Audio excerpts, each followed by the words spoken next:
美味曲奇，工作状态满分。本节目由超好吃的趣多多曲奇独家冠名播出。实力高能进阶 ，offer 轻松到手。感谢惠普星 Book Pro 14锐龙版联合赞助播出。兰蔻谱写你未来线上学习平台，赋能女大学生职业发展。本节目由兰蔻赞助播出。美味持久在线 ，offer 随时开炫。本节目由清爽根本停不下来的炫迈行业赞助播出。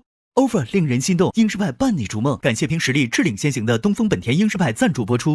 展露优雅真我，职场得心应手。本节目由时刻优雅的浪琴表赞助播出。今天是我们实习期的最后一天，是你们这次实习的最后一站，但其实是你们追逐人生金牌梦想的又一个新的起点。每一位法学生，每一个法律人，心中可能都印着一句话，这句话会在你艰难的时候激励你，黑暗的时候照亮你。开始吧。我们的首期股权转让，收取你们支付的一个股权转让的对价，我们给了你们一些时间上的缓冲，没问题。合作愉快。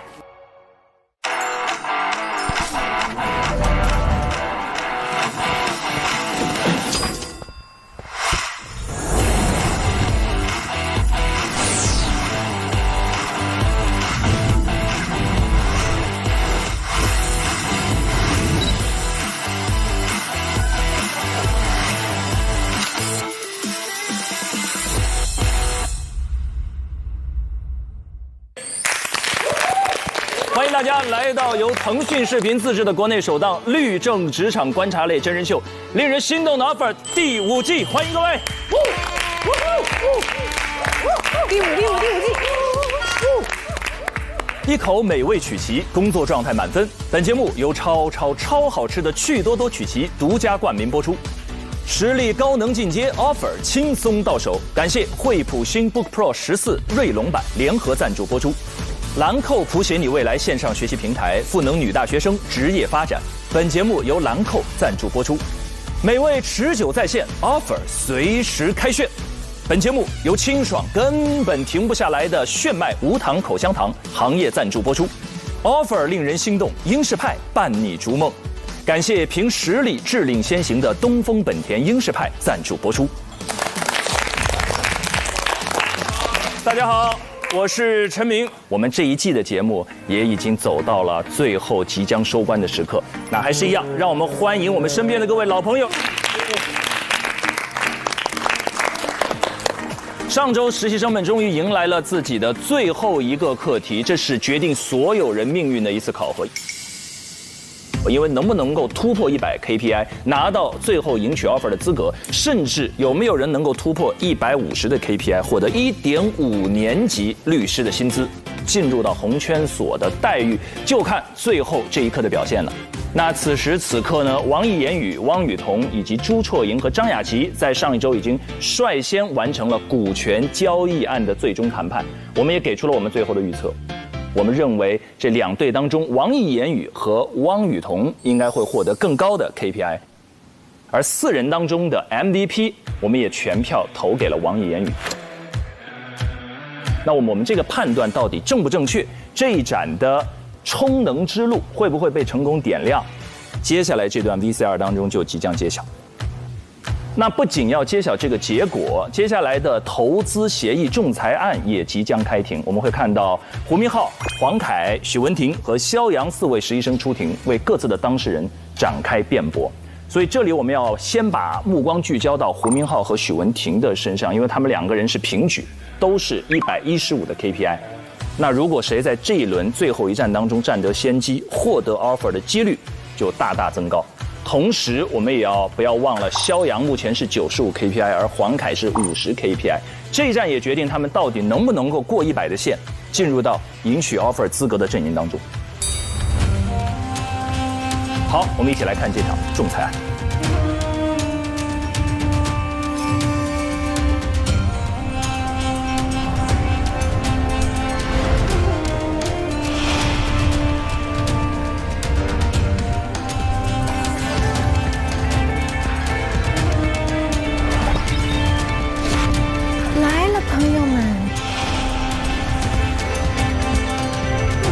仲裁庭长这样，真第一次见。很多仲裁庭其实就像那个大的会议室一样啊，圆圆的。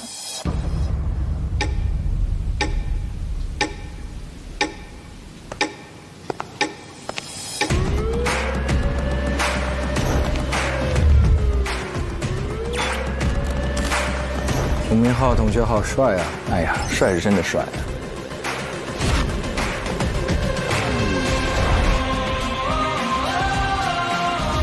哇，刘律，哇，好帅！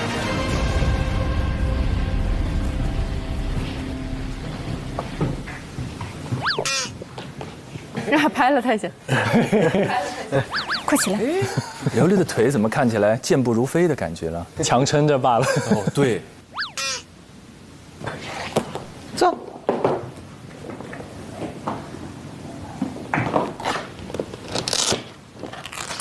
今天他是首席仲裁员，首仲。哦，首仲就是坐在正中间，对的。然后边仲就是对的，一边一位。对，哦，是两边各自选择的。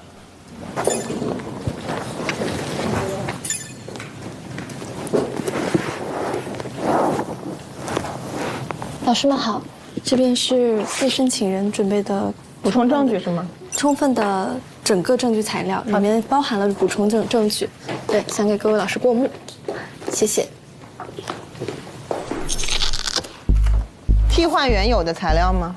替换，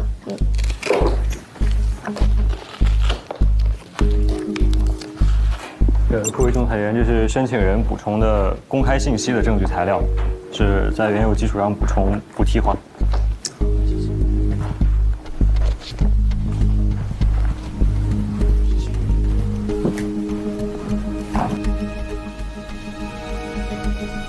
申请人准备好。被申请人准备好。好，大家下午好。S 公司和二基金投资协议纠纷案现在开庭，我们先核实双方出庭人员身份，申请人先自我介绍一下。仲裁员好，我们是代表 S 公司的代理人，工作单位北京市金田工程律师事务所，姓名胡明浩、黄凯，特别授权。工作单位敬天工程律师事务所，姓名许文婷、肖阳，特别授权。双方对对方出庭人员身份有无异议？没有异议。无异议。本案根据仲裁规则普通程序进行审理。我是本案首仲刘思远律师。坐在我左手边的是申请人选定的秦子甲先生，坐在我右手边的是方叶律师。我们3组成仲裁庭，对仲裁庭的组成是否有异议？是否申请回避？无异议，不申请回避。对本案的管辖是否有异议？无异议。无异议。双方都是律师出庭，对程序中的权利义务是否知悉？知悉。知悉。好，进入实体审理阶段。本案有本请求、反请求，我们以本请求的申请人和被申请人称呼双方，反请求不再更改，双方清楚吗？清楚。好，申请人先说你的仲裁申请和事实与理由。事实与理由部分，请结合你们的证据，我们将不再另行安排举证环节。仪式感拉满。这么帅吗？就是这么帅，一点都不拖沓。尊敬的仲裁庭，我们的仲裁请求主要包括2项。第一，请求裁决二基金支付其未支付的人民币4800万元借款。第二，请求裁决二基金赔偿损失人民币1417159.1383元人民币。下面由我的同事来给介绍一下事实与理由。好，开始。第一部分，被申请人违反协议。2018年9月，申请人与被申请人二基金签署了关于 S 公司之投资协议，其中1.1.1条约定，投资人向公司提供本金为5000万元的借款。1.2.2条约定，借款将本协议签署完成之日起10个工作日内一次性全额拨付。合同签订后，申请人未违反投资协议第1.5条中规定的先决条件或其他条款中规定的义务。然而，被申请人未按照约定在协议签署完成之日起10个工作日内一次性全额拨付5000万元借款。被申请人在当时已经违反协议，截止到2019年4月3日，被申请人仅支付人民币200万元借款，且被申请人拒绝继续履行。第二部分，被申请人应当继续履行合同。当事人一方不履行合同义务或者履行合同义务不符合约定的，应当承担继续履行、采取补救措施或者赔偿损失等违约责任。本案中，申请人之所以在其掌握核心技术的情况下同意具公司以注册资本为估值标准进行增资，而不考虑市盈率倍数，是基于能获得后续5000万元借款的预期。现被申请人拒不履行合同义务，属于违约行为，故请求仲裁庭裁决二基金继续履行投资协议，支付剩余4800万元借款。第3部分，贷款人未按照约定的日期、数额提供借款，造成借款人损失的，应当赔偿损失。现被申请人拒不履行合同，因此造成申请人损失，故被申请人应当赔偿申请人的损失。申请人认为被申请人应当赔偿申请人损失1417159.1383元，请仲裁庭按照仲裁申请计算损失，按此裁决。就是你这里要求的币种啊是人民币，但是后面小数点保留了4位，这个你们是怎么考虑的？这个是基于当时的计算考虑，如果是基于人民币的话，可以只保留2位。好，被申请人答辩。好的，尊敬的仲裁员您好，接下来被申请人将陈述答辩意见。首先，第一，针对申请人提出的被申请人违约的行为，被申请人认为被申请人没有违反关于 S 公司之投资协议。首先，被申请人与申请人于2019年4月3日达成合意，对原投资协议进行了变更。中华人民共和国民法典第543条规定，当事人协商一致可以变更合同。民法典第140条规定，意思表示可以明示或默示作出。在 S 公司关于借款催付的相关微信聊天记录，申请人的实际控制人在2019年4月3日收到了被申请人打来的200万，当中说道：“孙总，真心感谢您在如此困难的形势下依然给予了申请人支持，也期盼您后期支持。”及申请人同意，剩余款项于后期给付。申请人对于给付价款的时间进行了变动，并且同意分批给付价款。而被申请人于2019年4月3日首次付款200万的行为符合变更后的投资协议的约定，因此不构成对于投资协议的违反。好，接下来被申请人将论证被申请人没有继续履行的义务，这一点将由我的同事肖阳为各位仲裁员解释。好，第一点，我们认为申请人经营状况严重恶化，具有可能影响其履行交易协议下义务的能力。其一，申请人分别于2021年10月15日、11月4日被最高法院列为失信被执行人。第二，自2021年8月开始，存在多份执行文书载明申请人不具有任何可供执行财产。第三份证据材料是，申请人从2019年便开始连年严重亏损，负债金额均远高于资产，利润总额为负，其生产经营状况严重恶化。这个案件我当时做的是被申请人，事实挖得也比较深，所以在先天证据上，被申请人是占据优势的。肖阳和许文婷对此进行了充分挖掘，并且很好的用在了答辩上。哇，他们这个证据链一环扣一环，给胡明浩这边带来了巨大压力啊。第二，我们认为申请人财务数据造假构成违约。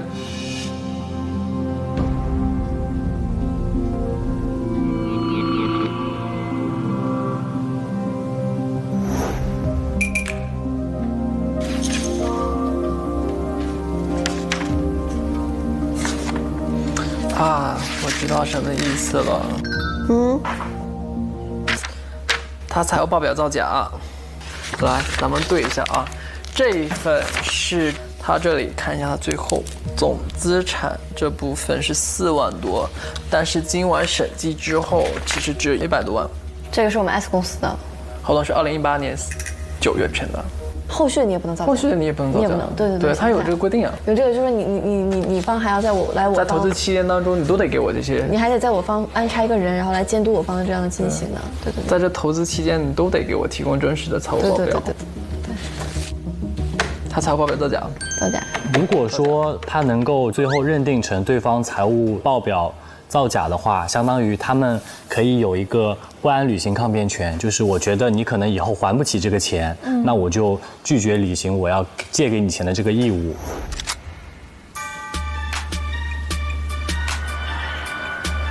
投资协议第3.2条约定，在投资期间，申请人应当按照特定时间向投资人提交公司的财务资料。根据诚信原则，应该提供真实的财务报表。而后在 Z 会计事务所所注出的专项审计报告中，2019年12月的财务报表数据与申请人提供的报表有很大出入，因此申请人构成违约，违反第1.5.1条第6款规定的先决条件。因此，综上，我们认为投资协议先决条件均不满足，而被申请人不负有向申请人履行支付投资款的义务。被申请人也注意到，财务造假与会计差错是有区别的。财务造假是指有目的性的操纵财务报表，会有大量的不一致的情况下产生，而会计差错是由于会计师的疏忽大意造成技术层面的失误，而不会产生现在申请人方提供的这个财务报表和审计报告如此大致差异。哇哦，每一步难题都压在刚刚发完烧的胡明浩身上。申请人方对于数据的差异有没有解释？应该是会考虑到这个问题吧，毕竟他们证据不是已经挖掘充分了，全部对。首先，我们认为我们并不构成财务造假，是不是什么时候先要说我没干？因为被申请人所对比的2份，一份是在微信聊天记录中的一个截图，另一份是这个 Z 会计师事务所出具的报告。首先，针对这个微信聊天记录的截图，我们知道这个邓先生属于监事，他并没有证据表明他可以代表 S 公司对外做出表达。此外，这个对于 Excel 的截图上面既没有签字，也没有公章，谁也不知道是不是有人点开了以后把数改了又截了图。此外 ，Z 会计师事务所出具的这份审计报告也没有 Z 会计师事务所的公章，也就是说 Z 会计事务所不对这份报告的准确性和合法性负责。所以我认为，被申请人用来作为对比的2份文件都没有可信度。这反驳还是挺有力的，陈小良，这应该在准备之中吧？对的。这个是那个仲裁庭审当中很关键的一个步骤，就是举证和质证啊。就我说我的这个事实是有证据1、2、3证明的，那我觉得你的这个证据1是有问题的，那你这个证实就不成立。啊，明白。好，这个问题我们到辩论的时候再说啊。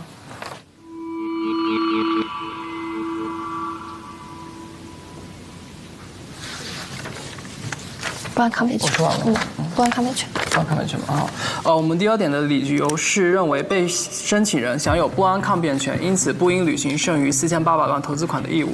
根据民法典第527条的规定，应当先履行债务的当事人有确切证据证明对方有下列情形之一的，可以终止履行：1、经营状况严重恶化；2、转移财产、抽逃资金以逃避债务；3、丧失商业信誉；4、有丧失或可能丧失履行债务能力的其他情形。因此，被申请人主张援引不安抗辩权，拒绝履行剩余的4800万投资款义务。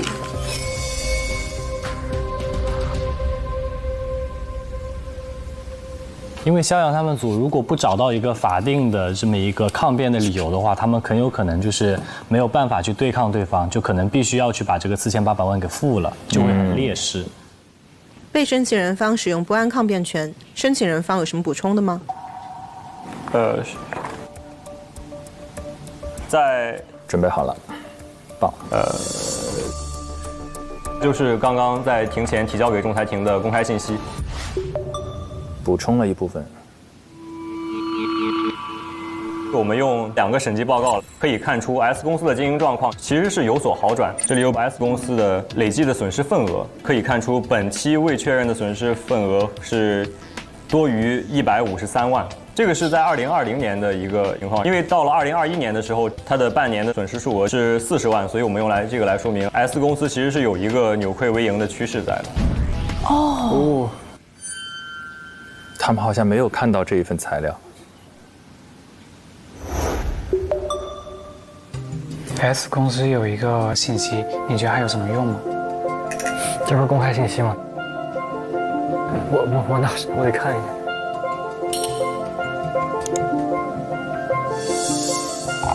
半年报，暂时看不出什么关联来。你这个是把网址发给我一下。又被黄凯给找到了，找到了一个入口。哎呀，这气，这哪儿都好了呀。我觉得你要休息一下，你先休息一下。稍微调整。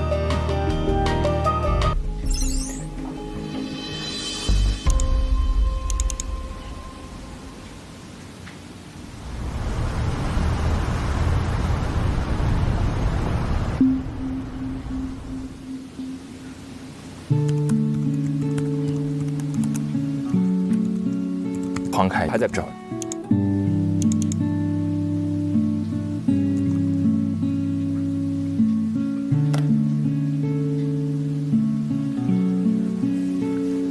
我只希望自己在这每一个课题下来，哪怕有一个课题我自己做完之后，我觉得我没有遗憾，我自己都会很满意。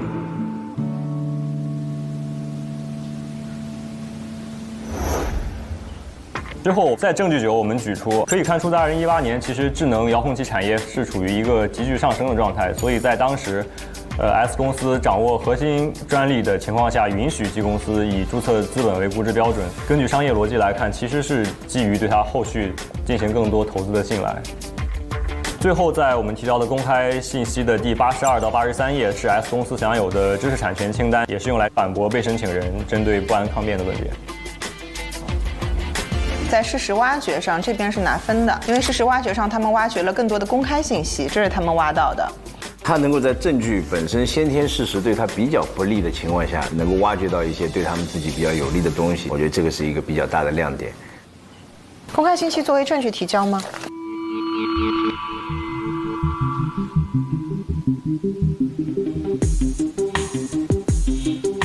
我们将它作为证据提交。对于申请人的补充证据，被申请人方有需要质证的吗？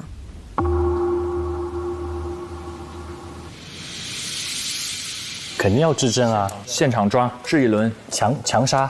对啊，强拆啊。对啊，你说公开信息找到的那是哪个网站或怎么样？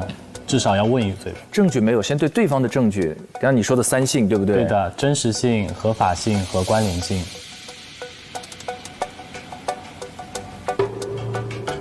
先对真实性提出一些异议嘛。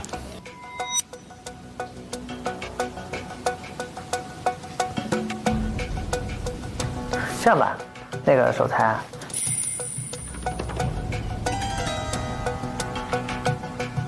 因为这个是庭上当庭提交的，你们现在就是说就这10项啊，你们能够发表意见的发表一下意见，好吧？其他的就允许你们考虑一下，庭后发表书面的质证意见，好吧？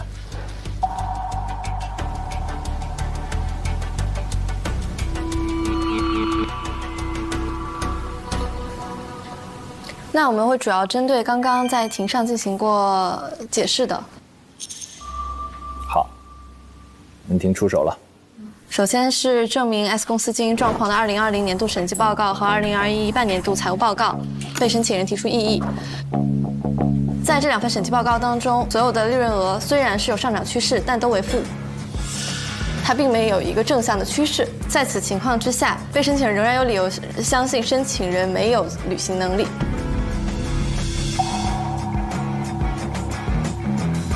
有道理。亏得更少，不是扭亏为盈。对于证据实质产权清单，也仅只表明了其申请的知识产权的情况与经营情况无相关的关联性。文婷真不错，稳住了。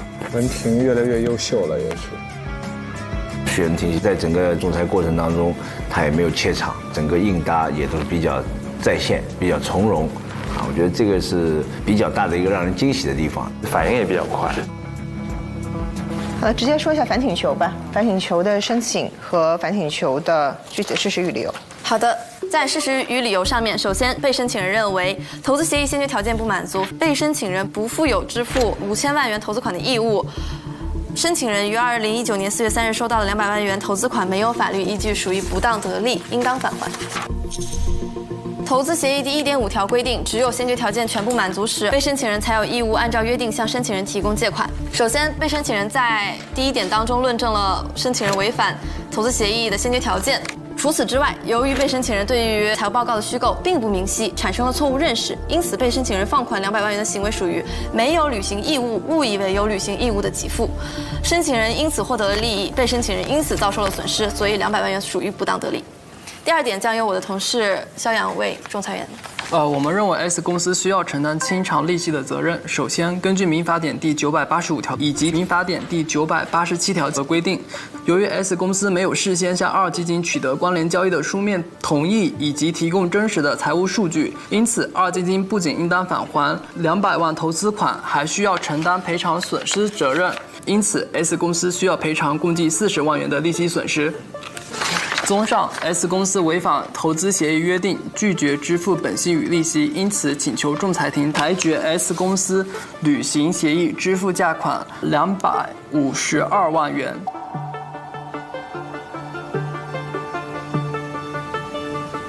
好，你们反请求说完了是吧？是的。你们答辩一下。尊敬的仲裁庭，针对被申请人的反请求，我们提出以下答辩意见。首先，被申请人的所有反请求都是基于 S 公司和2基金基于微信聊天的形式变更了投资协议，但是我方主张 S 公司和2基金，尤其是 S 公司要求2基金依约付款的行为，并不构成对于合同的变更。首先 ，S 公司的要求属于催告行为，而且在催付时 ，S 公司的董事长已经将他的房产抵押，而且2基金也没有在该微信聊天记录中对于新的付款方式或者是对于变更借款的支付方式做出任何的承诺。在被申请人提交的证据第16页中的微信聊天记录倒数第2页的语音转文字部分可以看出，可见2基金并没有变更协议的意图，而是承认了其内部管理的问题。在这种情况下，认为 S 公司的催告行为构成对于协议的变更，不仅与证据证明的事实相违背，而且也不符合通常的逻辑。因此，我们主张 S 公司和2基金并没有以任何形式变更投资协议，2基金仍然有义务在2018年9月份协议签订的10日内一次性拨付5000万元。因此，被申请人提出的所有不满足先决条件，由于都是发生在这10日之后，并不能作为其违反合同的抗辩。第2点，针对涉案的200万元借款 ，S 公司不构成不当得利，没有合法根据取得不当利益造成他人损失的，应当将不当利益返还受损失的人。本案中 ，S 公司取得200万元借款有合法根据，它的根据就是2基金对于投资合同的履行，虽然是一个延迟的履行，但是仍然是有根据的履行。第3点，我们认为 S 公司无需就200万元承担还款付息责任，因为投资协议系双务合同，在2基金未按照合同约定履行义务的违约情形下 ，S 公司有权利按照规定先履行抗辩权。而在本案中，投资协议明确规定，应当先由2基金在签订合同10日内打款5000万元，而后 S 公司才有其他的义务。所以在2基金按照合同完全履行其5000万元借款的义务之前，那 S 公司无需就200万元承担还款付息责任。哇，每边一说话就觉得说的很有道理。那以上就是申请人针对反请求答辩意见。双方整体表现上面都是旗鼓相当，整体的观感还是比较接近的。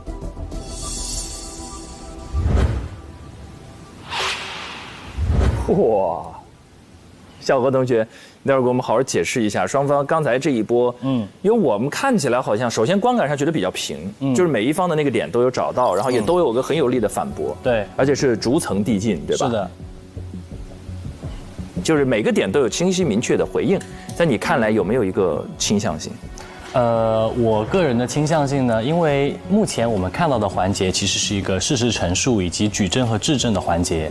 那么在这个环节里面，其实本案中最关键的是，他们这个借款合同有没有成立，然后成立了之后呢，双方有没有给付这个借款的这么一个义务。那在我的角度，其实我会觉得，明浩还是把对方的这些质疑是一定程度上是打掉了的。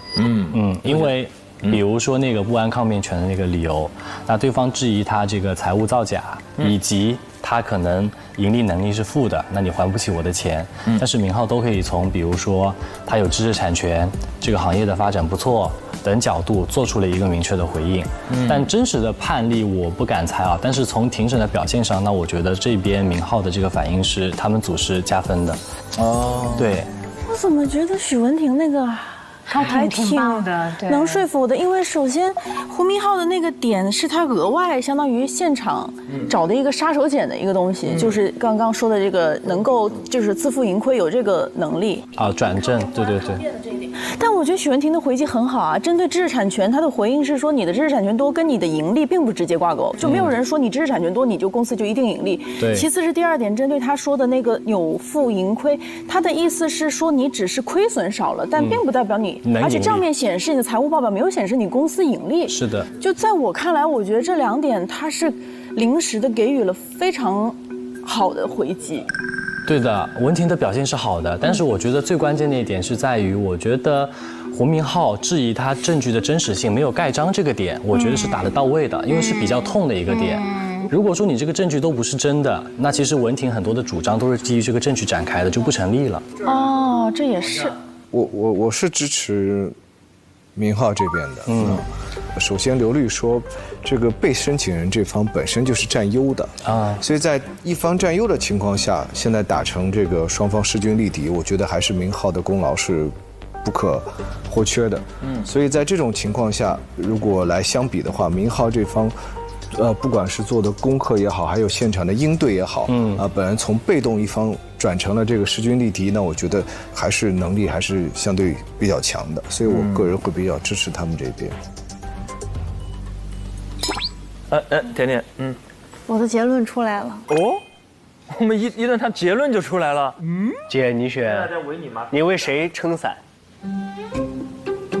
我这次我选那个肖阳跟文婷。你选他们组赢是吗？对。哎呀妈呀，为啥呢？为什么呢？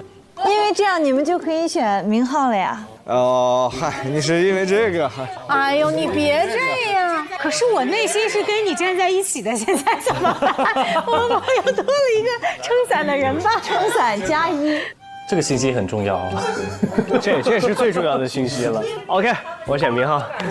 天哪 ，MVP 呢？大家有没有什么想法？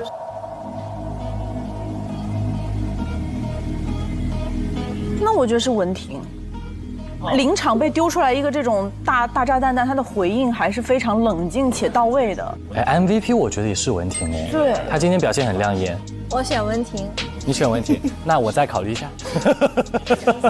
我坚定的选择明昊了。我选了文婷，现在我要再考虑一下。对不起，我还是会坚定的选择明昊。因为明昊在带病的情况下还能做到这些而且在反败至少照持平的情况下，不能说是为赢吧，的情况下，我觉得他很厉害了，已经非常不错了，能够在这种情况下找到很多的证据，就很棒了。那我们就先投个票。好 ，OK， 来吧。我们觉得在这一轮 PK 当中，稍一丢领先的那一队是胡明昊。胡明昊队的3、2、1，请举手。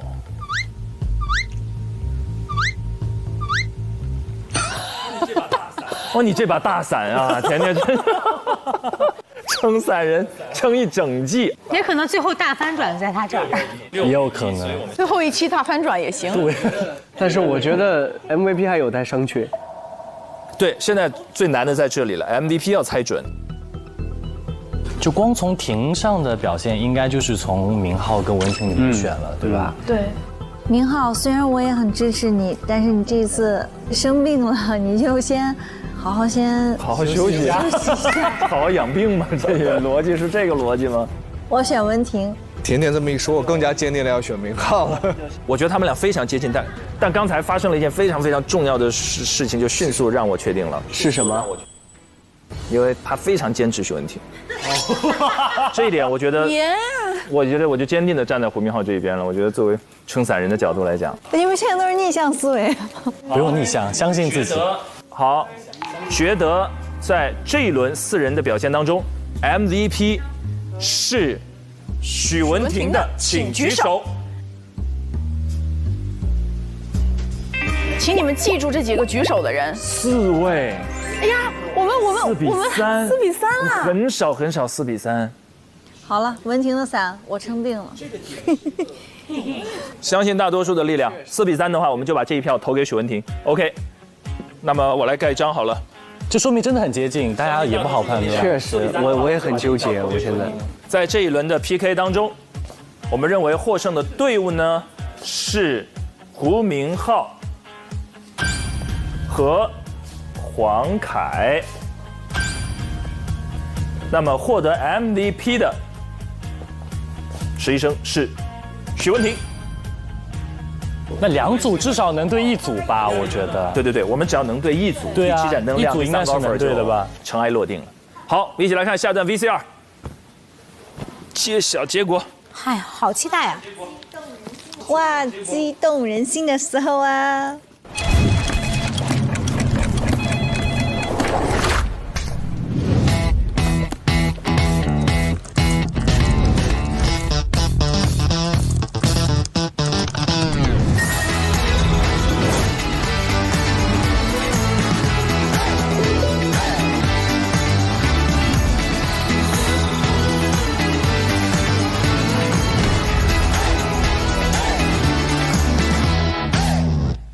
那我们进入辩论阶段。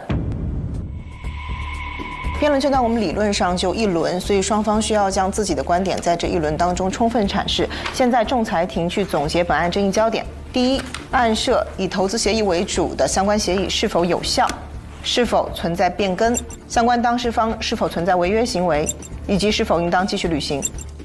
一般辩论之前的话，仲裁庭他都会给出说你们接下来围绕哪些争议要点进行一个陈述，他们会给出一个方向，然后你必须要围绕他们给出的这个方向去解答。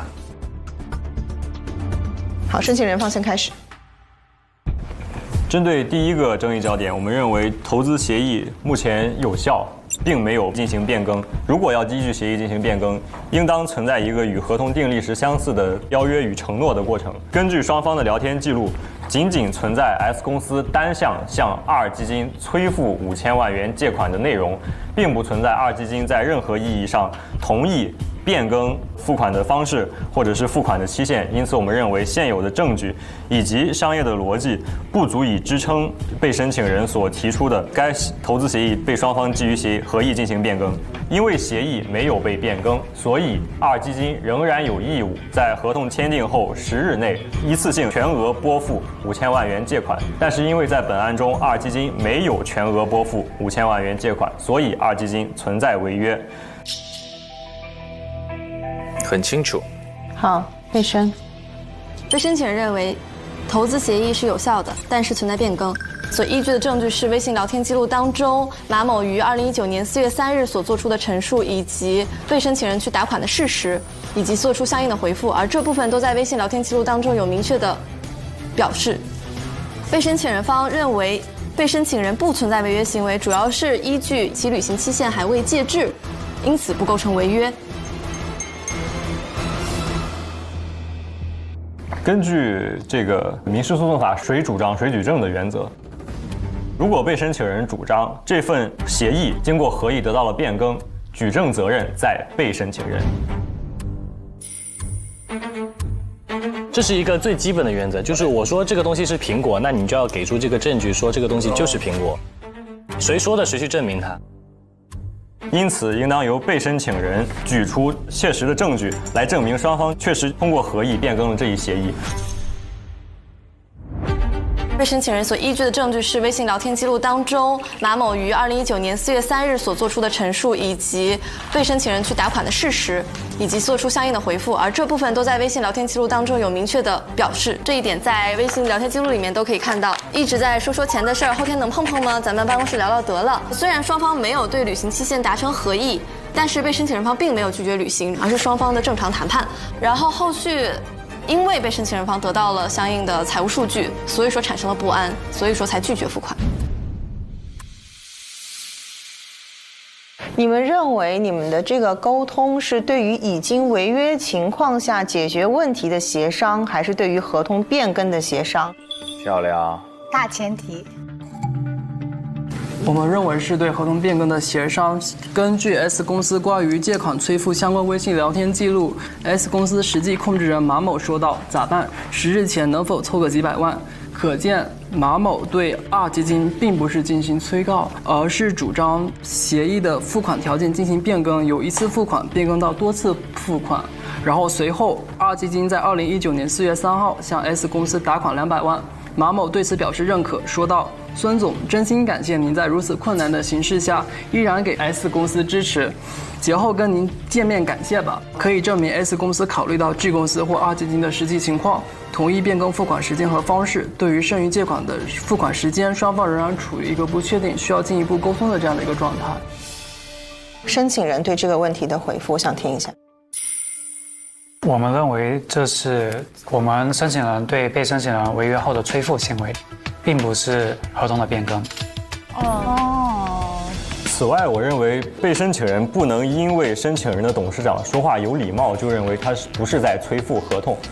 在本案中，虽然被申请人欠申请人5000万，但是在被申请人自己的房产都已经被抵押，而且公司的生产经营遭受严重不利的情况下，那他当然是想我能要到几百万，缓解我的燃眉之急，那就要了呀。他并没有说其他的不要了，或者说我们协商一个其他的支付的方式。此外，他说真心感谢您在如此困难的形势下仍然给了 S 公司支持。这笔钱在当时确实是缓解了 S 公司的燃眉之急，而不是变更协议的意思表示。我觉得胡明昊他们那边能够把这个事情打到现在这个程度，可能从不容易，更不容易一些。沉稳性和应答，我觉得也相对更从容一些。然后商业性考虑的更多一点。对。好的。争议焦点2：申请人方是否存在损失？被申请人是否应当赔偿损失？申请人方。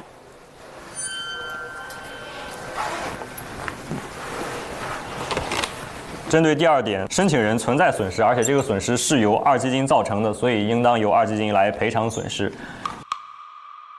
依据刚刚举证过程中提出的2019年的珠江遥控器合作协议，以及2017年签订的战略合作协议和2018年的投资协议，足以说明 S 公司对于二基金向他提供5000万元的借款是有充足的信心的，而且他也会基于这种信心来安排他在下一年里生产经营的规划。被申请人刚刚提到说，被申请人提供了200万元借款，足以弥补一个锂电池合同所带来的损失。但是 S 公司基于对 G 公司和二基金的信任所签订的合同远远不止这一个，还有很多其他数额更大的合同。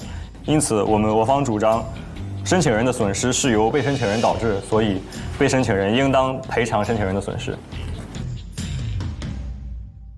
好的，针对第2个争议焦点，申请人虽然主张其在智能遥控器相关经营业务当中可能会有其他的价款支出，但是这一点像申请人刚刚说的，谁主张谁举证。以子之矛，攻子之盾。申请人方应当提供证据证明此笔支出是大于200万元的，因为现在申请人方提供的证据仅证明其在锂电池买卖合同当中仅需要支付价款49万元。这举证责任在他们那儿吗？对，他们要求损失，他们要举证这个损失跟他们有关。他们只提供了这个借款合同。他有没有更多的证据来证明这一点？漂亮。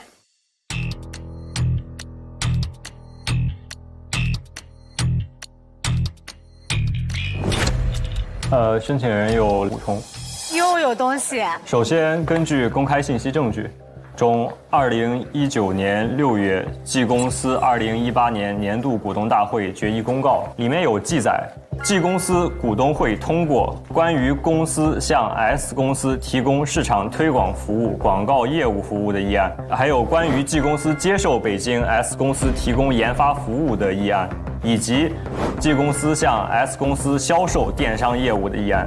这就意味着，为了进行上述所有的服务，均需要大量的资金投入。在这种情况下，二基金仍然没有把5000万打给 S 公司，由此造成了 S 公司的损失，所以二基金应当进行赔偿。首先是根据投资协议1.1.2条的规定，这5000万元的投资款只能专款专用。申请人刚才提到的 G 公司与 S 公司关于广告业以及其他行业之间的合作，不属于这5000万投资款所能覆盖的范围，所以我们也不对这方面签署的合同进行负责。对。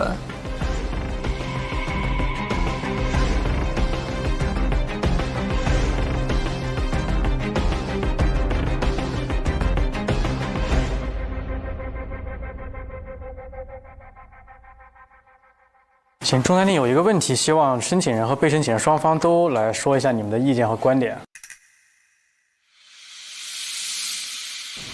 就是你们认为投资协议的合同目的是什么？申请人先来吧。我们认为这个投资合同的合同目的其实可以从 S 公司和 G 公司两方面来看。根据 G 公司2019年年度报告摘要来看，它其实是本来从事传统的电视行业，但是受到新兴互联网行业的发展，所以想要寻找一个新兴的科技公司来拓宽他们的业务领域，而 S 公司就是他们所寻找的这一个新兴的业务领域的公司。那 S 公司想要获得更好的发展，所以我们认为这个投资协议可以使得 S 公司和 G 公司在新兴电视领域，尤其是智屏遥控器的领域进行长期合作、长期发展，来开拓一个新的市场。在目前的情况下，我们认为在 S 公司掌握相关领域核心知识产权专利的情况下，如果二基金的剩余4800万元借款到位，那么这个合同的目的还是可以实现。被申请人方也认为，此投资协议的目的是为了申请人方和被申请人方能就智能遥控合作相关的经营达成一个战略合作。但是被申请人方认为，现在申请人方的经营状况已经无法去被申请人方达成任何的战略合作，所以说是被申请人方才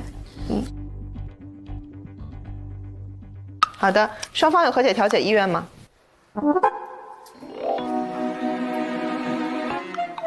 申请人有，被申请人有。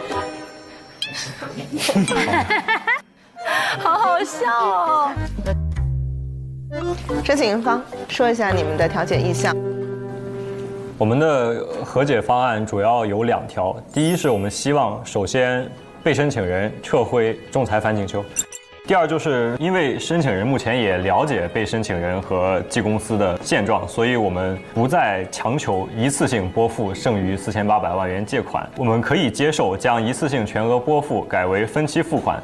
但是毕竟这笔钱二基金已经是相当于拖了5年，所以我们认为这笔借款的利率要降低，或者债转股的条件向着有利于申请人的方向倾斜。具体的数额我们可以进一步的协商。基于对整个智能遥控器行业发展来看的话，那它现在行业的几家龙头都是在获得了一些融资之后，取得了一些技术上的突破。那我们现在 S 公司其实缺的就是这一笔融资来支撑我们这个核心技术的研发，所以我们还是希望能够跟G公司保持一个长期的合作，尤其是希望G公司不要完全放弃这个债转股的意图，因为传统的电视行业确实在衰落。我们认为 S 公司和G公司是有可以在对方身上找到自己需要的点，所以我们希望能够跟二基金达成一个进一步的协商和合作，而不要非要撕破脸。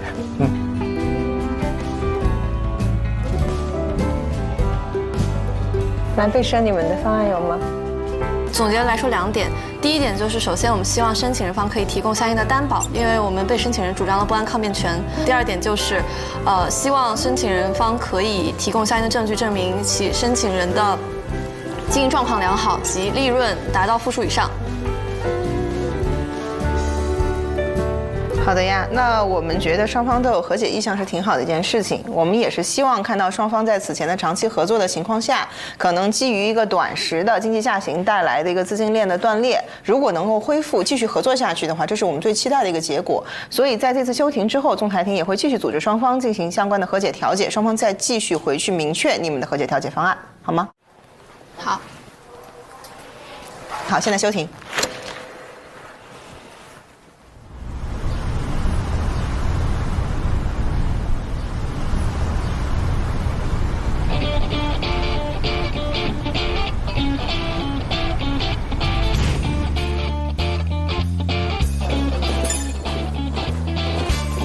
回家了，最后一天了。哇，我走进这里有一种不一样的感觉。才几天前我们还在这儿搞 IPO， 哇，突然感觉好不一样啊。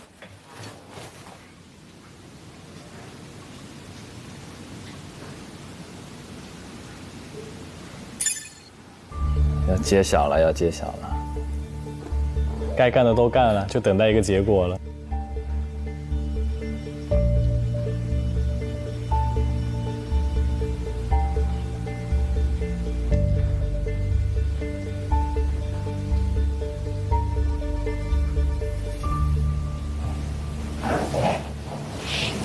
你们今天怎么样呀？还行吧，可能有一点混乱，有点混乱。我觉得还可以。你的回答有一点混乱，朋友。真的。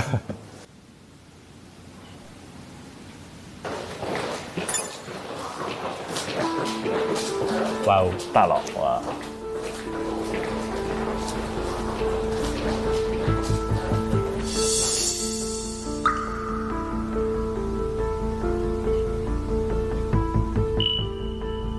我们同学们这个都去2号会议室集合吧。好。然后不用带电脑。好的。要公布了。好慌张。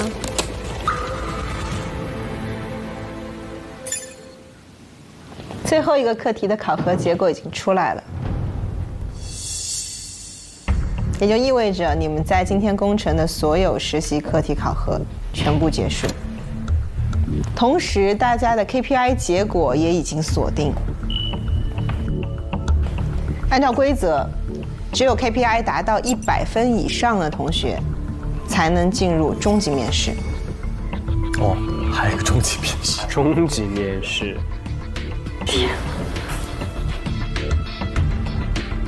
接下来，我公布达到100分的 KPI 的实习生。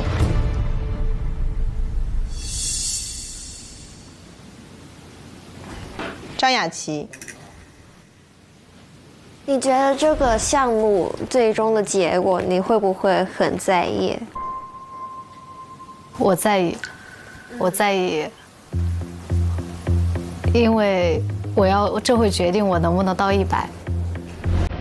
你在最后一个课题中拿到的分值是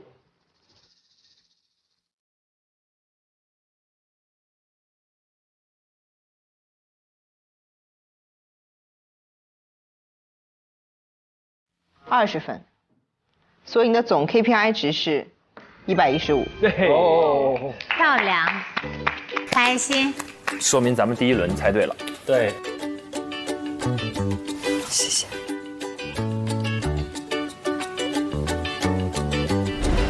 雅琪第一次谈判的时候，有的地方有些放飞，然后有的地方呢，相对而言又有一些怯场。对，只是今天是更加沉稳的。对，有进步。今天你看他基本上就是弹不虚发，有把握的我才讲，没把握的我也不敢讲，不随便讲。我觉得这也是成熟的表现。整个谈判过程当中呢，张雅琪上来就来主导这个谈判，但是呢，我觉得 Kimberly 呢在这个上面也能始终把你拉回来。你反正谈到哪，我们还是回过来谈我们刚才那一条怎么样。然后呢，也有一定的变通性，所以我觉得这一点上呢是体现出多多少少有一点商务谈判的能力了。是的。朱绰莹，你在最后一个课题中拿到的分值是20分，总 KPI 值是120分，过线，很好。肖阳、许文婷，这关系到我们刚刚有没有猜对了。Yes。肖阳，你在最后一个课题中拿到的分值是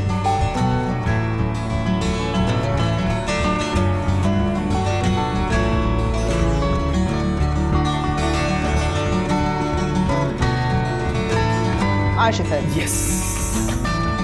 我们的2个获胜队都猜对了。你的总 KPI 是115。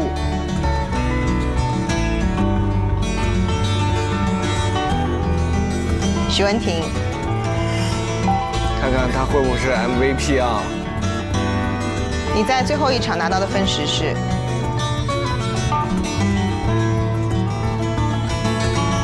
哦，拜托给他一次吧。20+5。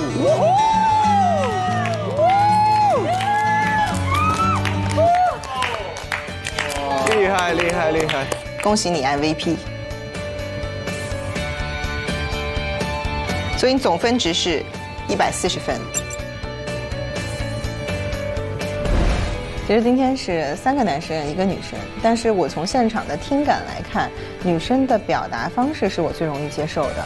她在总体的策略上，哪怕会有一些问题，但我觉得作为中低年级律师，你能够很好的执行就不错了。在这方面，文婷会让我觉得很放心。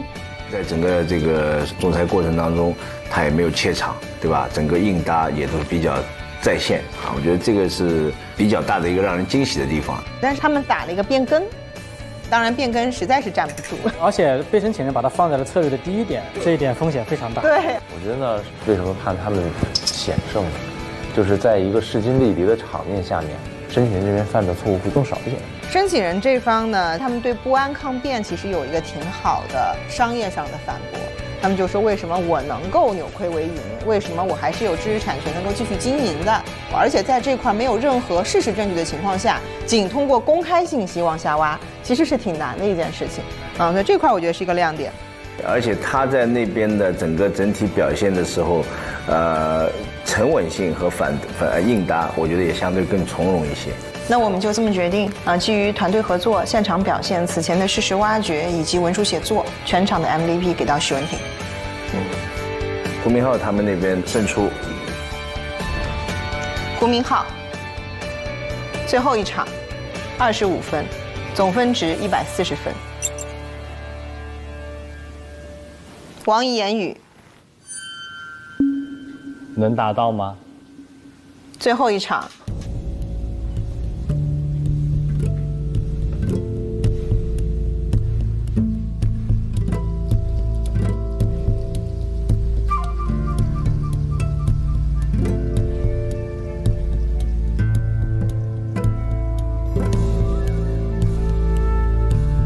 25+5， yes， 恭喜 MVP。Yes, yes, yes. 耶！总分值160分。160。耶耶耶！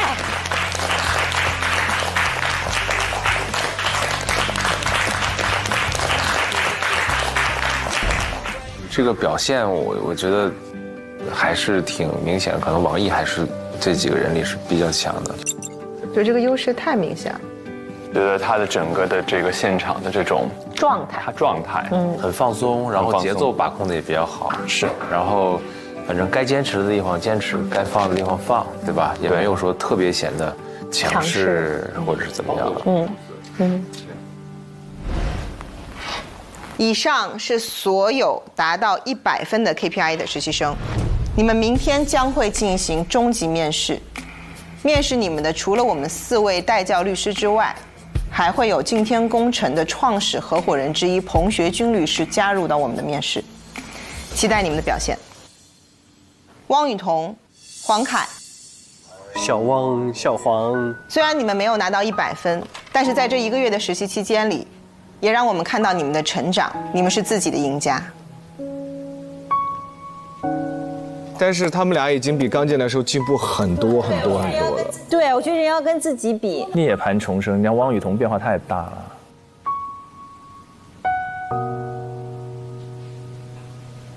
对这个，没有，我可能就对雨桐然后送几句话啊。对，因为我记得上一次在踢馆的环节的时候，我告诉你要看到自己的进步，但其实今天我想跟你们说。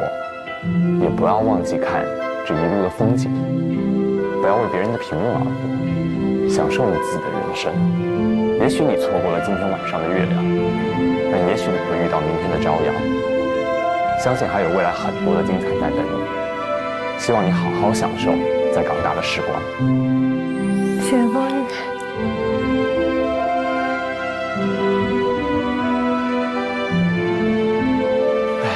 我不知道说什么，我给黄凯一个拥抱吧。小伙子太棒了，不容易说。大大的拥抱。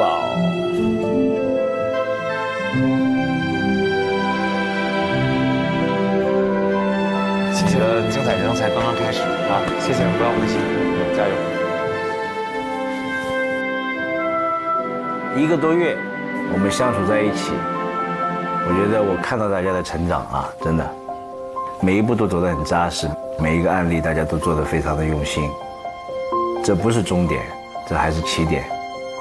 大家好好享受在这里实习的每一天，这只是一段经历，大家会有更美好的未来。那我们先去吃饭。是个夜宵了，这个店。我为你们每一个人鼓个掌。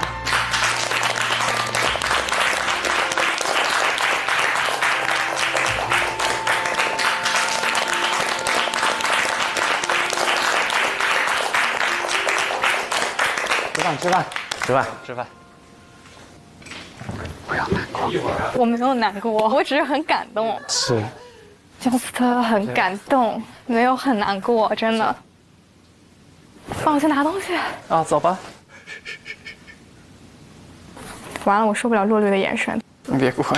他的眼神实在是太那个。眼神杀。哦，有没有纸？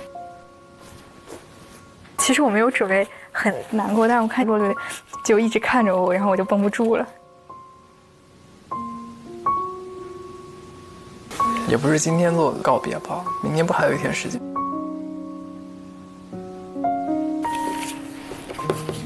你要哪一个？我可以挑一个给你。让我来挑一个。你是挑这边的？我喜欢这个吧。哪个？长歌有河，独行有灯。看看你们两个在干什么？我们俩在写东西。哎呀，刘律。对，大家都会觉得说，你身上有很多闪光点，是你自己都没有看到，而我们看到的。啊，刘律别说了，你说我又想哭。我不说了，我不说了，我说了，抱抱。谢谢刘律。走吧，一起去吃饭吧。哎，其实我不想搞得这么惨兮兮的，其实挺好的了。其实对，其实我什么都得到了，什么都感受了。哇，刘律你看还拖着就是拖着我的残腿，你可不会说话呢。张总怎么样？扶一下，又好哭又好笑。到时候我去香港看你啊。你先熟悉港大。好的。然后到香港去的时候，你就陪我逛。好，还没去过呢。好的。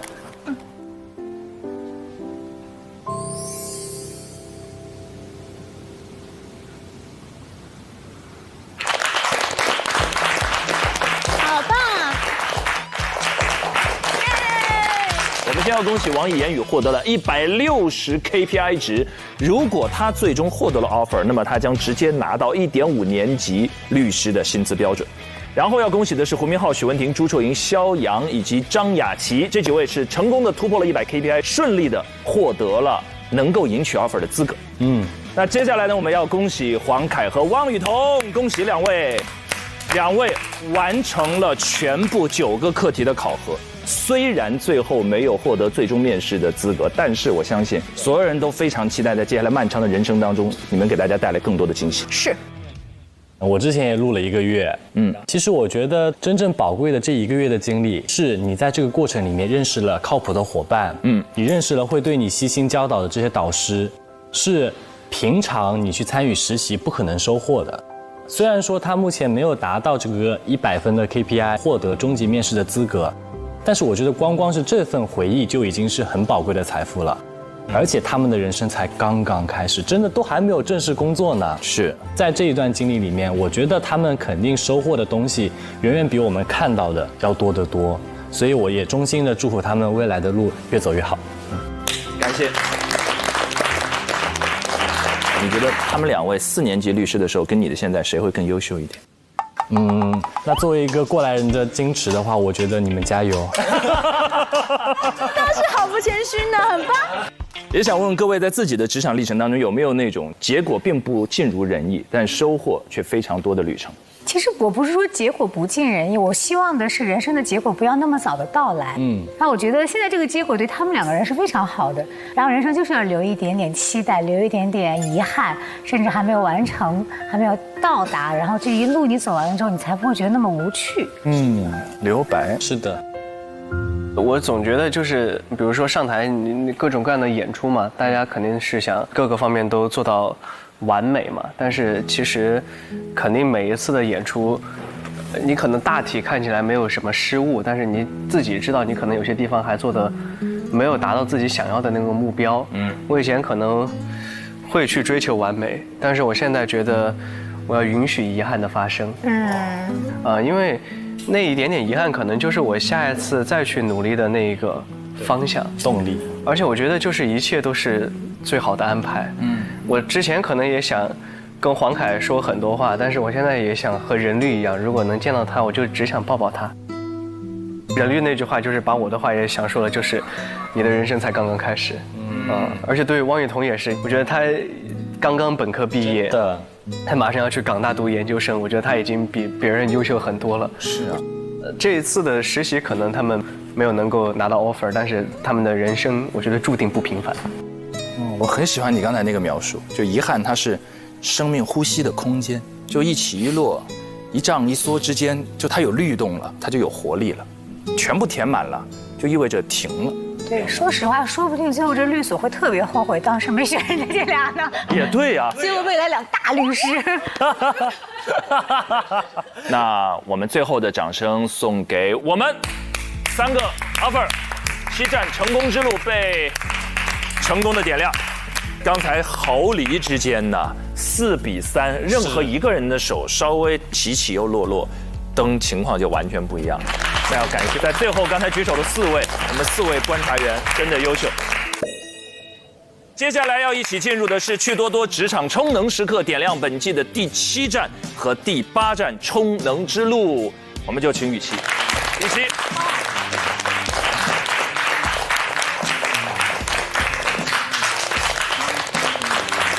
点亮本季的第7站和第8站充能之路，3、2、1。哇！1、2、3、4、5、6、7、8。哇，好开心呐！我现在都记得从第1期开始，就给到我的口播是这么说的：如果点亮了第7盏灯的话，我们就可以争取到第3个额外的 offer。可我们点亮了第8盏，那么陈烨，规则上来讲，如果7盏是3个 offer 的话，那么8盏那就是8个，这几个。数学学得非常好。OK 了，所以还有一轮最后的终极面试在等待着各位。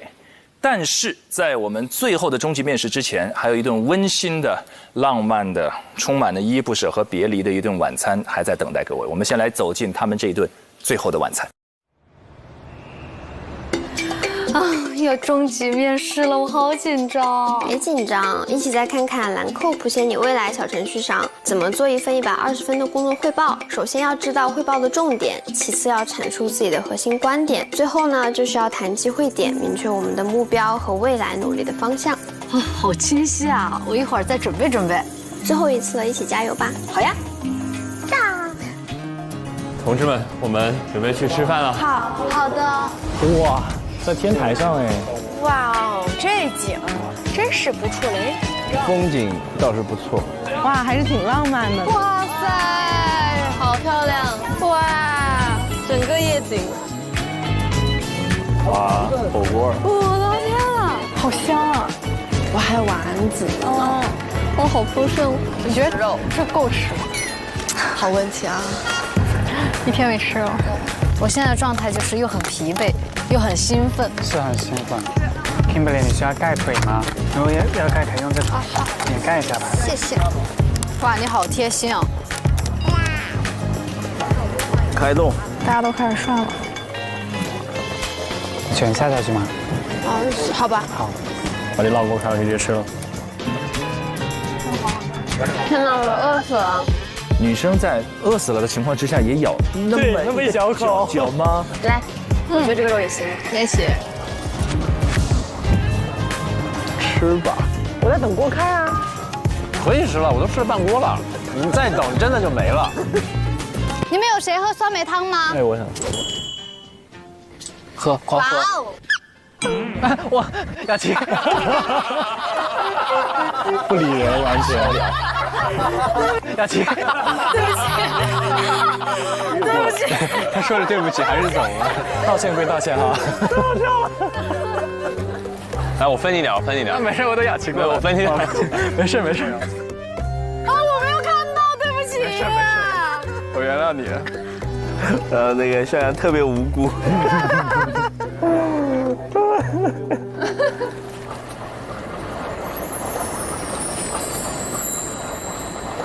哎，我很好奇，你们在这30天的时间里有哭过吗？那可太多了。天哪，这不是10几秒前的事情。方宇的太可爱了，这10几秒前的事，家常便饭。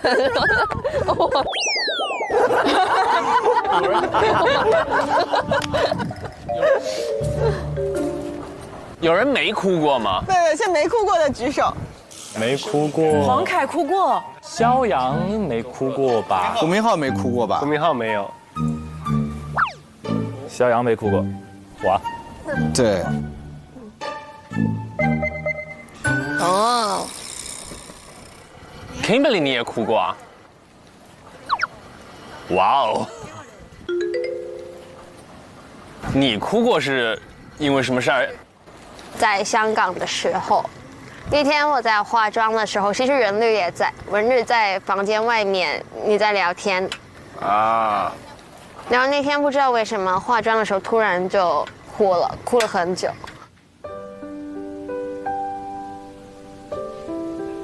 压力太大了，是不是下午辩论那天？见客户不是那天，哦，见客户那天，就他自己带一队那个医美的案子。哦 ，Kimberly 这个没想到你会哭，因为你刚才还在楼下跟我们讲说状态一直很轻松。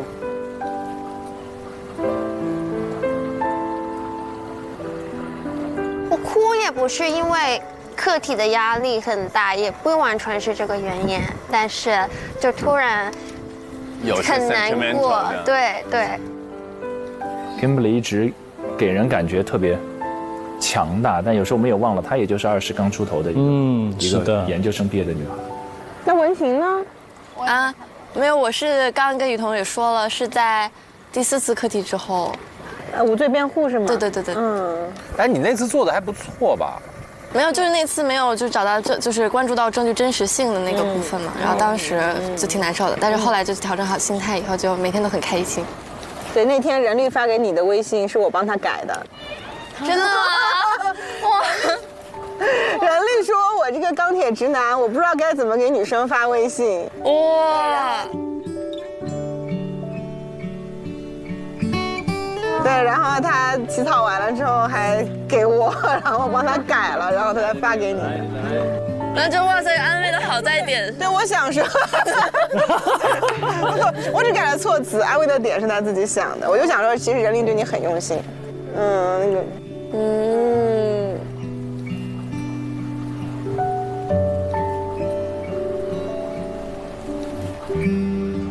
好感动。哎呀，这30天之后，这个实习也结束了，有没有谁还是想要对这个小伙伴啊这些的表达一下感谢的？首先，我觉得4位老师真的给了我特别的帮助，我真的特别感谢老师。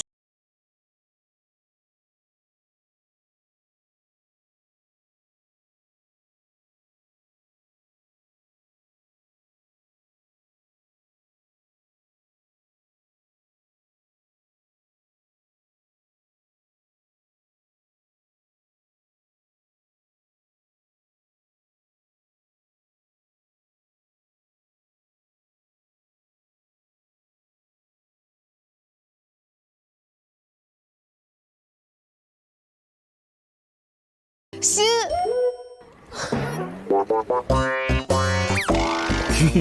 求求别骂。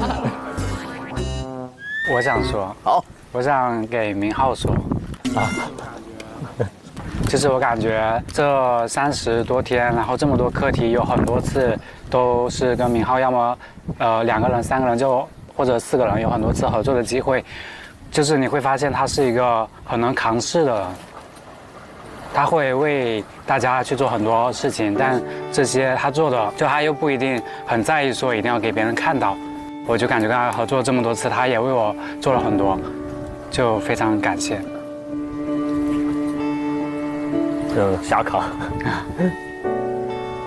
真好。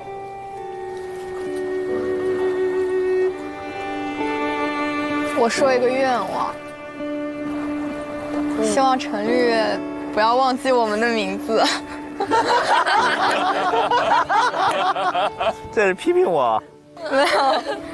没有，因为陈律一直喊你小白兔。没有，就是可能很久之后也不要4位律师都不要忘记我们名字。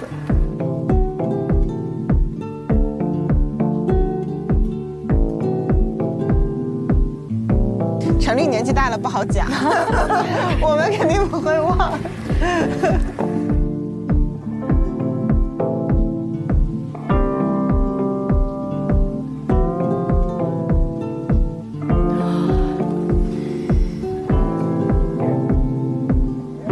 哎，我都觉得很梦幻，这一个。我们都用梦幻去形容这段时间的经历。哦，今天早上醒了之后，我是发了一个朋友圈的，然后 Steven 应该也在群里说了，都到最后一天上班，我们都有点舍不得。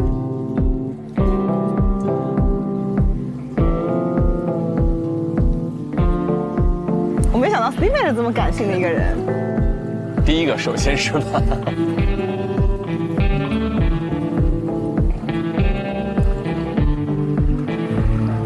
转眼1个月啊！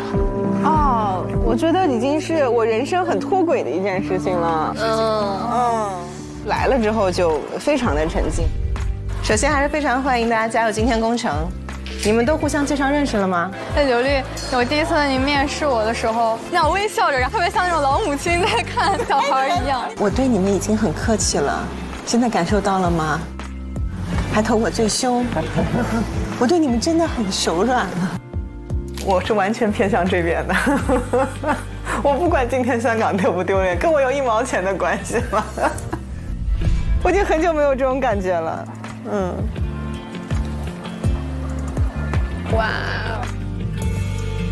哇，这个感受本身就很难忘。对，是的。哦，那些真的很动人。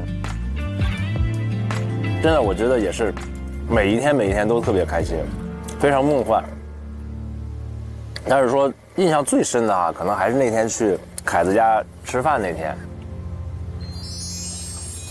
很惊喜。啊，一个人做了8个菜，我的天哪！哇哦，真是不简单。特别好，而且那天我们聊了挺开心的啊。谢谢黄凯，谢谢梁宇，谢谢耗子。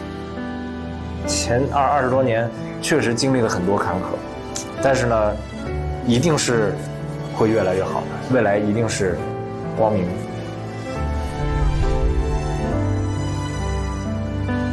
我印象最深的是梁伟走的那次，合同真的是有效的。不要哭鼻子啊！还有陈律，你们合同真的是有效的。就是他那个哭得那么的伤心，觉得好像孩子也不容易。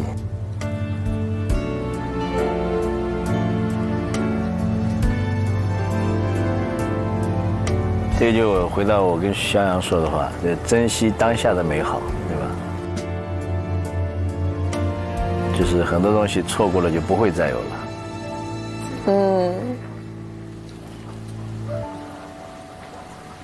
我最难忘的肯定是名场面。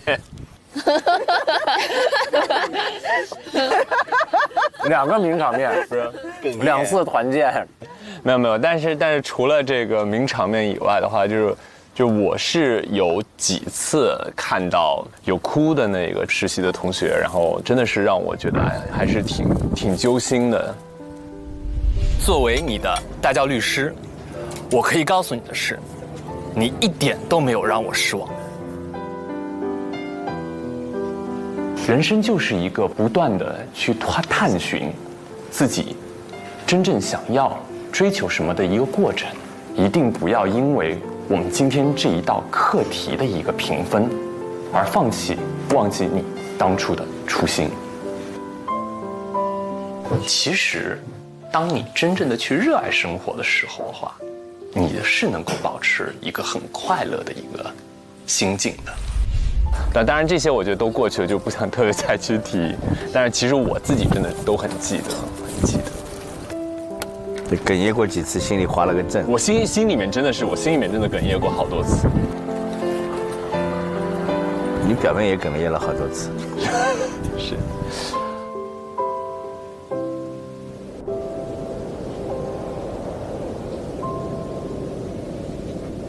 好了，经过1个多月的实习，终于一个圆满的小结。那么按照我们今天工程律师事务所的惯例，实习结束我们会给实习生发一份实习证明。那我们每个导师会给自己的带教的实习生颁发一下。那我念到名字的，等一下过来领取，好吧？好。今天工程律师事务所实习证明朱绰莹。哇！实习期间，你用细致的观察能力、出色的学习能力，体现了成为一名合格律师的基本素养。你好，我是 Kimberly， 我是这队的组长。哦，你好，你好。总结了这几个主题，希望能给你们一个 overview。要是其中一个不成立的话，那您的行为就不构成跳单了。我们的原告人对于这50万是有 proprietary claim 的。再配合上你高级的气质和坚定的信念，我发现我自己真的好爱当一个诉讼律师。我希望用我的法学知识和创新的想法为人民服务，一定能成为你自己想要成为的那个大律师。特此证明，证明人陈一鸣。谢谢陈律。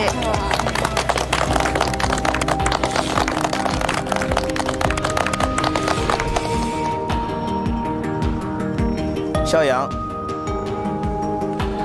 相处时间很短，你儒雅并谦虚的气质和对资产领域的钻研让我印象深刻。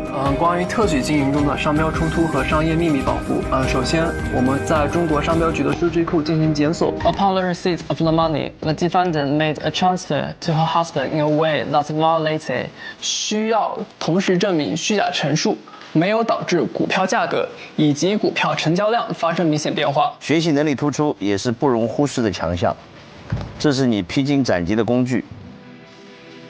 来日依然很长，希望你找到自己心仪的方向，并且坚定的、开心的走下去，美少年。谢谢常律。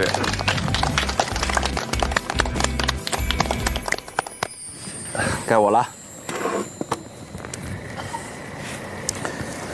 第一位啊，文婷。哦，好。命运的齿轮大概是从你抽签的时候就开始转动了。永远抽到都是后边的，这绝了。抽。我还依稀的记得你当时失望懊恼的表情。交给上天决定。哎，我这个运气。但是，千位可能辜负过你，而你从未放弃过努力的决心。我看到的是你一如既往的勤奋，不曾动摇的踏实，忠于专业的笃定，以及永远向上的热情。团队战，团魂。我们现在分析的这个合同无效，并不必然导致您真的就要不到这个钱。我们其实是有别的救济途径的。针对申请人提出的被申请人违约的行为，被申请人认为被申请人没有违反关于 S 公司之投资协议。这张图表总结了以下在案件证据材料当中证明力比较弱的部分，所以行政机关据以作出行政处罚的证据。愿你无惧逆境，无畏前行，加油！谢谢你。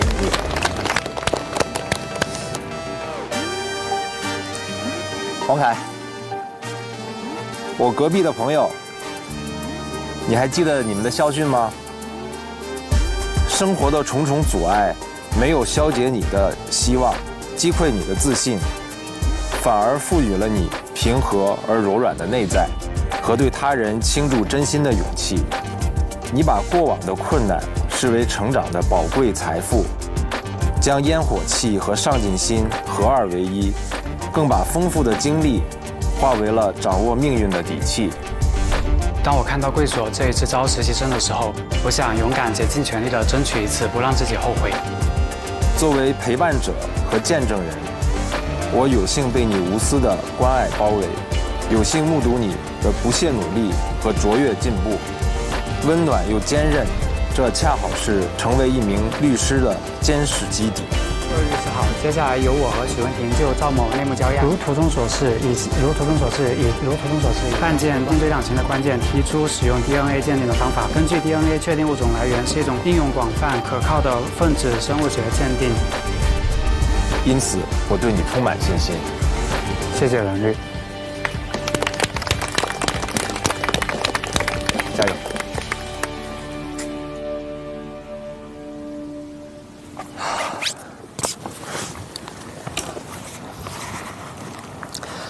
张雅琪，感谢你实习期间给大家带来的快乐。一直以来，你都是一个富有冲劲的女孩。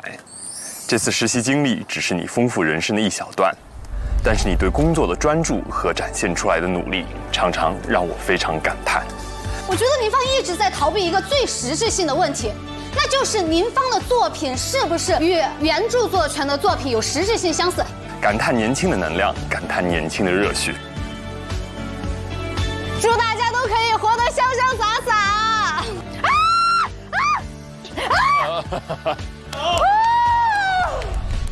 所以相信，无论未来你选择怎样的道路，这样的你一定可以乘风破浪。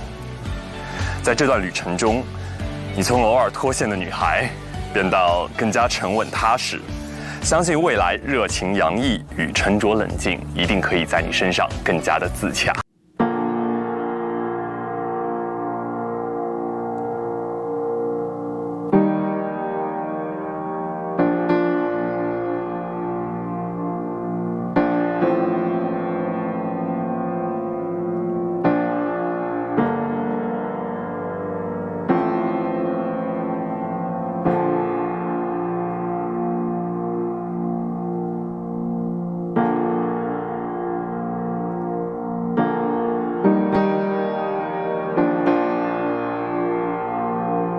你拥有扎实的法律功底，灵活的思辨能力，在一个个课题中展现出了你的坚毅与韧劲。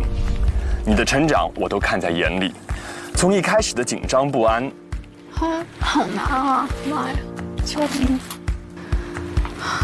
那通过这几天的实习，现在怎么看待律师这个行业？我有一点怀疑。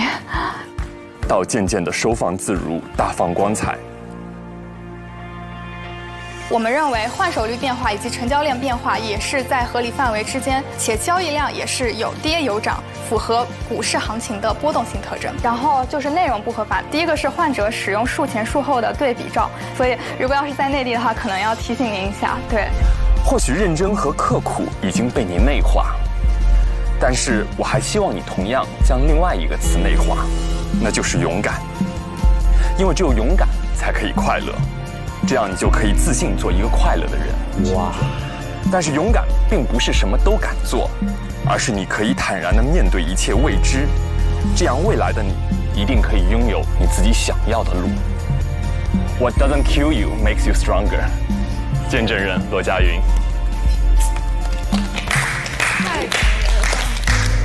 写得太好了，写得太好。亲爱的言语，从你刚来的第一个课题开始，你就展现出你成熟的思考模式和职业状态。你让我感觉你不是一个我带教的小朋友，而是一个可以跟我并肩作战、交付后辈的队友。其实是存在相应的融资安排的，但是因为保密等等其他的原因，具体的细节我们不太方便透露。不会配合执行跟不能配合执行是两个概念。你在这里更多的不是感受成长，而是展现你的才能。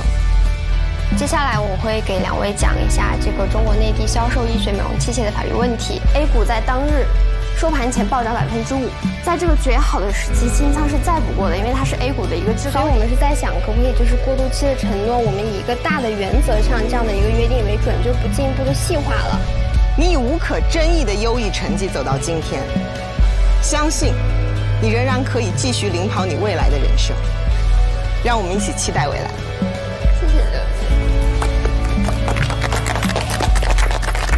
老易就是那个别人家眼中的孩子，特别怎么都优秀的那个。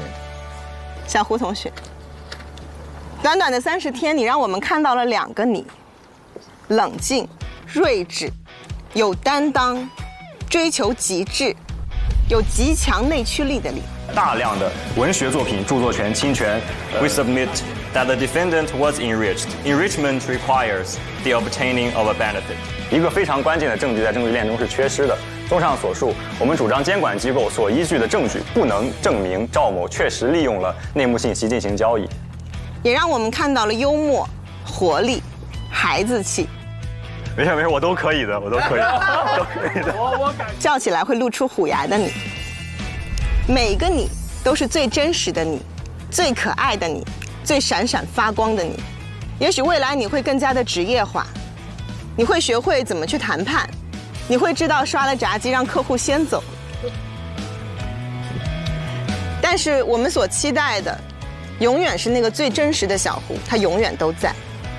我们希望你能够寻找并坚定自己的职业道路，并且一往无前地走下去，不忘初心，不畏浮华，挂云帆，济沧海。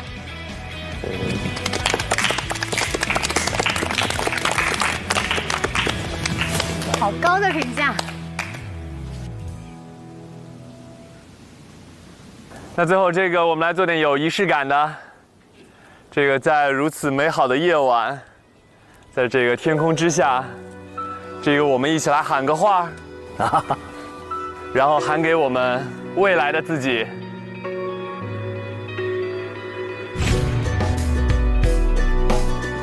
向着天空喊，大声一点。我希望我可以帮到更多的人。张雅琪，你真的很棒了，永不妥协。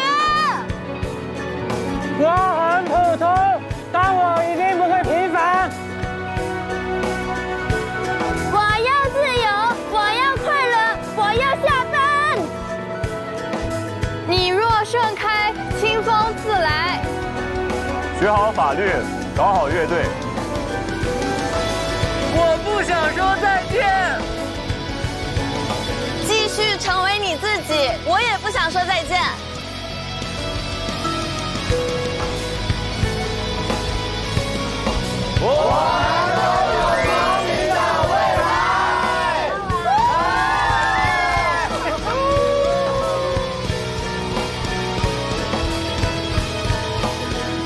真好。哎呀，好有泪点啊！好打动人。这里面年轻啊，青春的力量，真的，风的名字叫青春。你好，你好，我叫胡明浩。你好，我叫许文婷。我叫梁威。我叫汪雨桐。我是朱戳颖。我叫黄凯。我叫张雅琪。好，我叫肖阳。我叫王言语。我非常想请问一下 ，AIGC 真的能够判断什么是借鉴，什么是抄袭 ？AI 生成的这篇所谓的文章是作品吗 ？Where property is obtained by fraud. There are four. 因此，我们认为本案中内幕信息会配合执行跟不能配合执行是两个。虚假陈述不具有盈利是比较理想的，没有会为您在合规方面进行一个保驾护航的。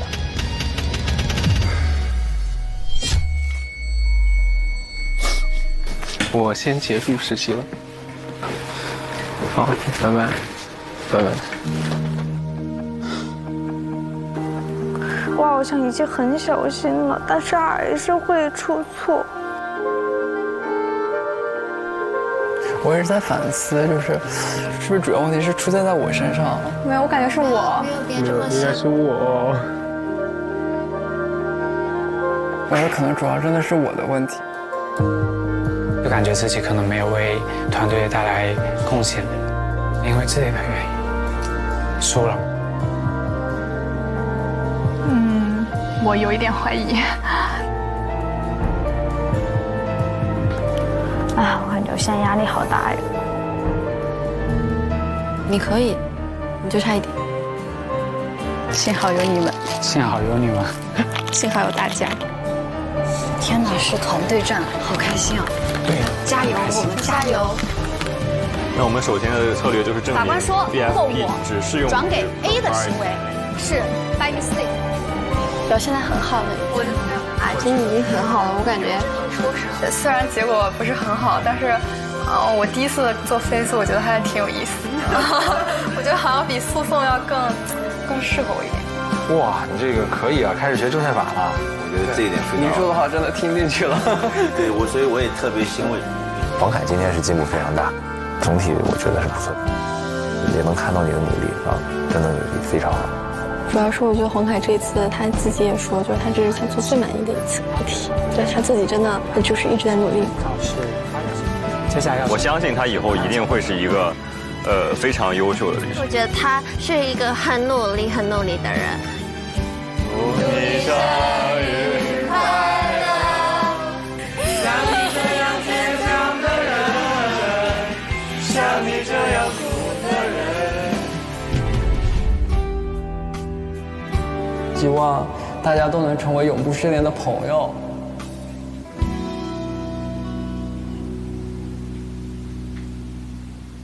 来，我们的实习期就结束了，所以今天我们一起下班。下班之前，大家把你们的工牌留在你们的桌面上，然后把桌面收拾干净。待会儿我们一起走。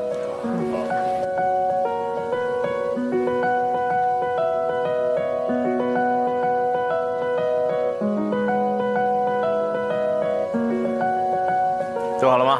来，走，一起下班。同学们辛苦了，辛苦了，辛苦了，这一个月都辛苦了。终于可以好好睡一觉。下班了，下班了。下班了。对的。哇！天哪！想哭了。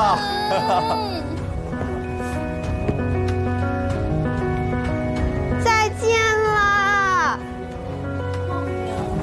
真的1个月啊，朝夕相处，并肩战斗。这个灯一盏一盏关掉，哎呀，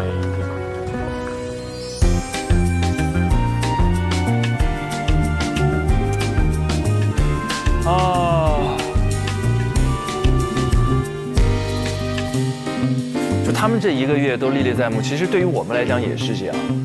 我们的录制其实也只有17时间，稍瞬即逝，但所有的细节刚才好像都发生在昨天。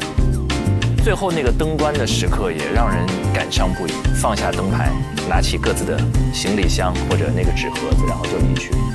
在你们过往的经历当中，有没有那种热闹之后，突然间一下子就停下来，怅然若失的，像那种戒断反应一样，会非常难接受的那种经验？其实我觉得我很羡慕他们，因为他们是刚刚出来实习，第一次经历这种共患难的工作，对，残酷、竞争、淘汰，所以他们会哭是很正常的。回想起来，我20岁左右的时候，那真的是那会儿没有名气啊，然后工作也很紧，有时候觉也没得睡，几天几夜的连续工作，然后大家既是朋友也是竞争对手，然后又要一起蹲在马路边上吃饭，然后就着沙子就喝粥，一舀粥里边都有时候还带苍蝇的那种的，跑出去继续喝。但是那个时候不觉得苦，觉得很幸福，因为有工作做就觉得很好了。然后当分别的时候，大家大哭，那是因为年轻，因为你刚刚经历过，你很开心。但现在真的让你过了10几20年了，你想哭你都没得哭了。现在分别的时候，我总是会反思我自己，哎，我说为什么不哭了？明明很舍不得大家，因为我内心永远都在告诉自己，还会相见的。另外就是人长大，随着长大，自己的内心也比较不容易像年轻的时候那么感性了，对，所以我觉得其实年轻，就像我们刚才忍不住感叹说年轻真好，对。不过他们8位在整个1个月过程当中的友谊，也让所有人，包括我们屏幕前的观众，留下非常深刻的印象。因为一度我们有一个微博热搜的词，就是好羡慕 offer 里的友谊。所以大家都会被实习生之间，还有实习生跟代教律师之间的这个非常真挚的感情所打动。微博网友们也都说 offer 5的大家庭真的很温暖。所以我现在也很好奇，因为他们刚刚在天台上大声的喊话，有没有哪一位的哪一句话给你留下的印象最深刻？我喜欢雨桐说不要忘记我们的名字。是，多年以后陈律不要忘记我们的名字。希望陈律不要忘记我们的名字。我曾经做过一个很浪漫的事情。我大学的时候毕业，给我同宿舍一个女孩发一个信息。毕业的时候不是大家写那个就是临别会发一点那种感慨的话，然后我就把我的名字发给了她。然后我说你把我名字记好，说以后如果我们5湖4海的时候分开的时候，如果你很沮丧和很孤独的时候，你想起我的名字，你就要知道这个人在这个世界的一个角落在默默的祝福你和支持你。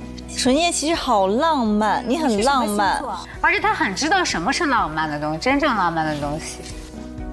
哇，只发一个名字，这也是蛮酷的一件事。不要忘了名字，但大家怎么会忘掉他们的名字呢？不，我很多人的名字都记不起来了。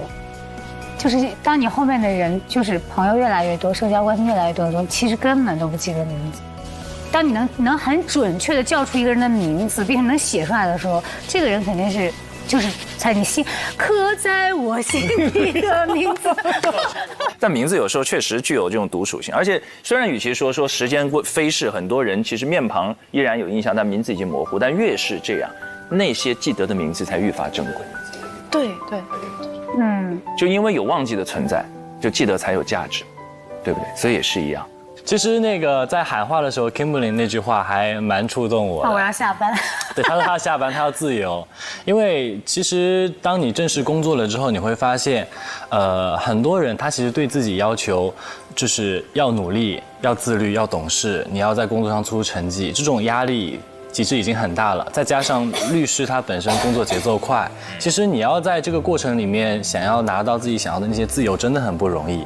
这些休息的间隙，你其实是很难的。所以在这个高压里面，他想要追求的这个自由，其实还蛮戳我的。因为我一直在想，那工作的话一定是要好好工作的。那最终的话，我觉得工作还是为了能够更好的去感受和体验生活嘛。是的，对。那如果在这种情况下，如果完全工作都没有生活的话，那工作的意义，我觉得也会丧失一部分。所以他的那个愿望，就跟我当年我在海边我喊的愿望是，那个时候我说10年后我要成为一个不太累的河趴。10年后我要成为不太累的河趴。对，合伙人，对，就是我是希望说以后工作也要好好的努力，但是我也不希望太累，然后呢，也希望有时间能够享受生活。所以当 Kimberly 讲出那个他想要好好下班的时候，我其实感受还蛮深。小何能讲出这些话，其实我都能够感受到他们的工作强度和压力有多大。所以现在靠近了你当年的梦想嘛？10年之后的梦想，现在已经5年了，还是很累。因为还有5年嘛。是加油，是希望加油。对，希望大家都能够准时下班。OK 了，我们已经回顾了过去这1个月的璀璨的记忆。那接下来他们还会面临他们最后一站的道路，终极面试的考验。6个人，3个 offer， 4位导师。谁能够收获最后的 offer？ 最后一段终极面试，一起来看。回到了最初的起点，终于到这一天了。终极大 boss 终于登场，进入最终极面试。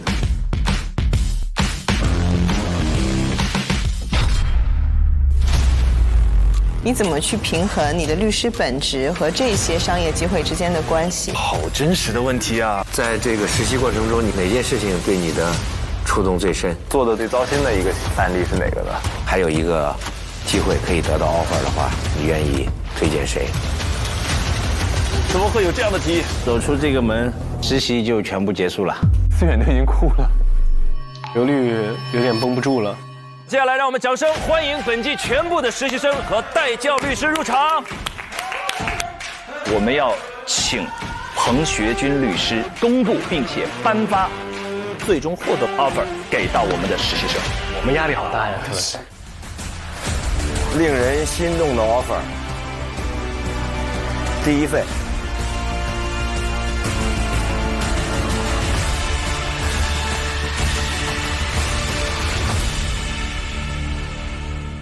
一口美味曲奇，工作状态满分。本节目由超好吃的趣多多曲奇独家冠名播出，实力高能进阶 ，offer 轻松到手。感谢惠普星 Book Pro 14锐龙版联合赞助播出。兰蔻谱写你未来线上学习平台，赋能女大学生职业发展。本节目由兰蔻赞助播出。美味持久在线 ，offer 随时开炫。本节目由清爽根本停不下来的炫迈行业赞助播出。offer 令人心动，英诗派伴你逐梦。感谢凭实力智领先行的东风本田英诗派赞助播出。展露优雅真我，职场得心应手。本节目由时刻优雅的浪琴表赞助播出。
讯视频，令人心动的 offer 第5季节目讨论区，参与节目投票话题讨论，来 offer 信箱留个言，有机会得到专属回应哦。